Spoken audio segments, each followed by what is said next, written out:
Nah, oleh karena itu kami ingin bahwa kita bisa melakukan secara bersama-sama untuk solusinya.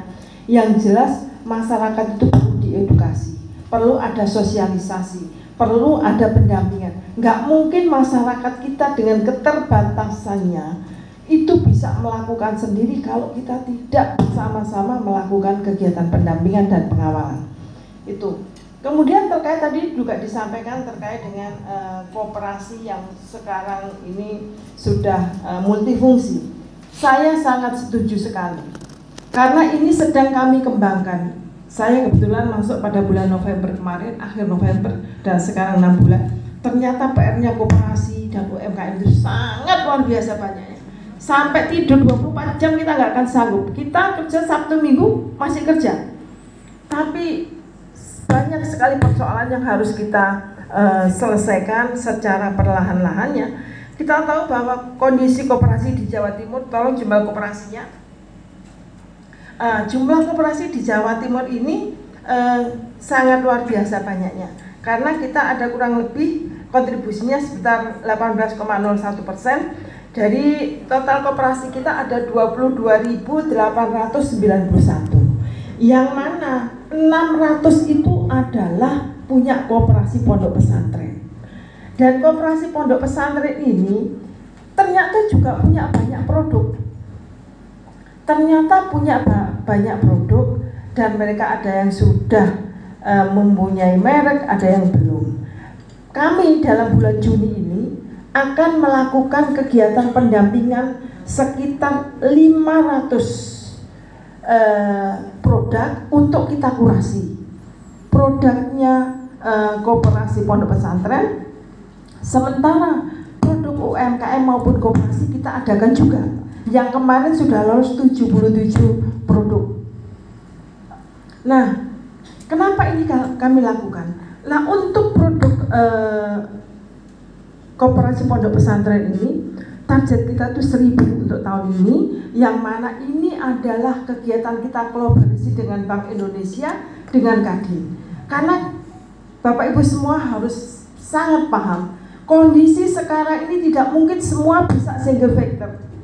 Kita semua harus kolaborasi, termasuk pemerintah ini melakukan pentahelik, ya. Jadi kolaborasi kita antar pemerintah, kemudian dengan swasta, dengan perguruan tinggi, dengan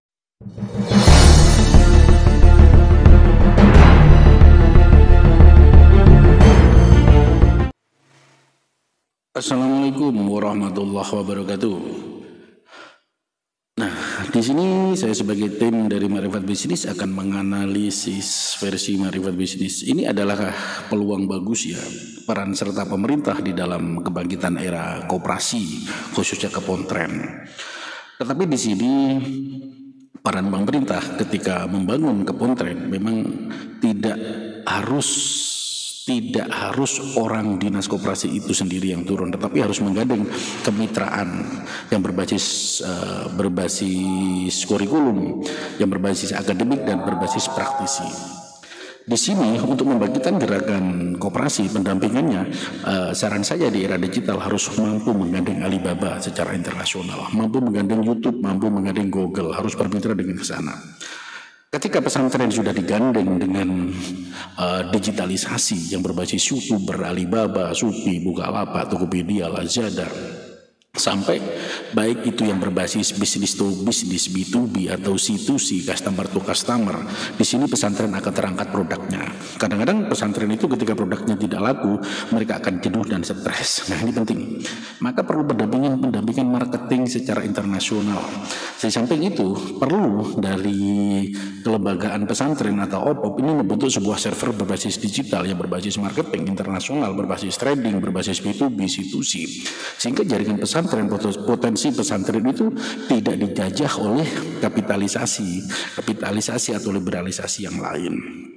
Maka dari Dinas Koperasi Pusat ketika mau mengembangkan dengan serius Kepontren, maka Kepontren ini harus didampinginya secara akademik oke, secara manajemen yes, tetapi secara digitalisasi dengan platform-platform bisnis, saya sarankan langsung kepada Google, kepada Alibaba, AliExpress, eBay, itu harus digandeng.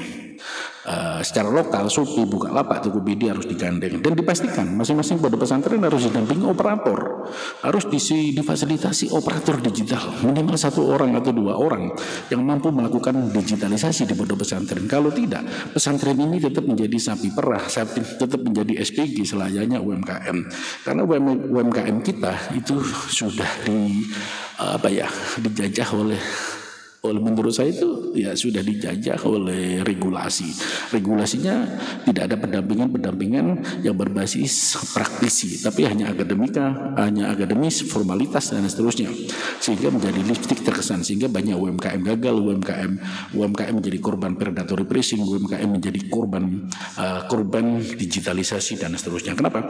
Karena masing-masing kota hulu hilir itu tidak terjadi gerakan digitalisasi secara masif, yaitu gerakan eksportir UMKM. Fasilitas UMKM harus diterobos Dinas Koperasi, misalkan free shipping internasional untuk ekspor UMKM ke luar negeri, pondok pesantren dan seterusnya. Ini harus dilakukan gerakan-gerakan ini. Di samping perbaikan mutu dan kualitas produk itu harus dilakukan juga, sehingga gerakan ini masif. Tentu ini butuh keseriusan dari Dinas Koperasi, asal Dinas Koperasi itu juga serius dan mampu membangun. Tidak bisa OPOP saja, OPOP yang notabene swasta nggak punya anggaran, tetapi pemerintah yang memiliki anggaran harus benar-benar di sini berperan aktif. Kalau tidak, pesantren akan menjadi kelinci percobaan. Kiai-kiai akan tertipu di sini dengan alasan berbagai macam, sehingga yang dibenangkan tetap regulasi. Jangan sampai pesantren terjajah, sehingga santri, ustadz dan para simpatisan pondok pesantren ini juga harus kritis menanggapi kebijakan-kebijakan regulasi tentang pondok pesantren. Tidak hanya memberikan lipstik hibah 50 juta, 20 juta, 100 juta, tetapi yang terpenting adalah pendampingan produk secara trik dalam perdagangannya, baik perdagangan secara offline atau online, yang berbasis nasional dan internasional. Dan ini tidak mahal, biaya ini saya katakan sekali lagi tidak mahal. Ketika menggandeng Alibaba, menggandeng Shopee, menggandeng Bukalapak, menggandeng Google, menggandeng YouTube dan basis-basis platform lainnya, ini harus dilakukan. Harus ada keberanian mental daripada pengurus OPOP, pembina OPOP, dan juga harus ada ketulus ikhlasan dari pegawai koperasi itu, dari pejabat pusat koperasi provinsi sampai kabupaten, harus memiliki jiwa rahmatan lil alamin yang cukup. Jadi tidak sebatas menjalankan tugas, tidak sebatas laporan, tidak sebatas lipstik saja. Sehingga dalam pengelolaan perencanaan anggaran harus benar-benar melibatkan banyak pihak. Terutama di sini pihak manajemen yes, pihak akademis yes. Tetapi yang terpenting adalah pihak pelaku perdagangan trade secara digitalisasi dan perdagangan digitalisasi berbasis B2B, C2B, C2C, dan semua harus digandeng. Kalau tidak, pesantren akan menjadi lipstik, pesantren akan menjadi kolonisasi daripada regulasi. Terima kasih, saya Iqbal pribadi.